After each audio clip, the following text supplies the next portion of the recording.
Okay, we're doing the alphabet challenge. We have the alphabet written out right here so we can remember. You start. Aubrey started her day. By going to the salon. Carrying a big purse. Don't you think it was a small purse? Everyone says it's big.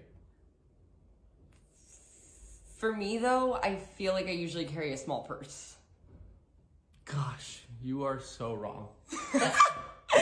How can you say that? I literally bring a small purse everywhere. I'm just telling you what I'm feeling. Just because you're feeling something doesn't mean it's valid. Koalas are my favorite animal, and I feel like you just still don't respect that. Like, I literally always tell you I respect that koalas are your favorite animal. My mom disagrees with you. No, she doesn't. No, she doesn't. Obviously, she does. ¿Por qué? Question for you. Really?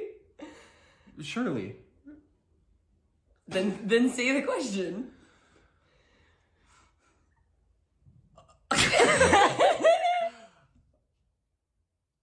Underwear or no underwear? Victoria always tells me I should wear underwear. Well, that's probably a good decision. X-ray machine. Just throw that out there. Yeah. No. Oh, no, you're good. No, you're good. Yeah. I think we're done with this. Zebras are my favorite animal, so... That's pretty good for first try. First try.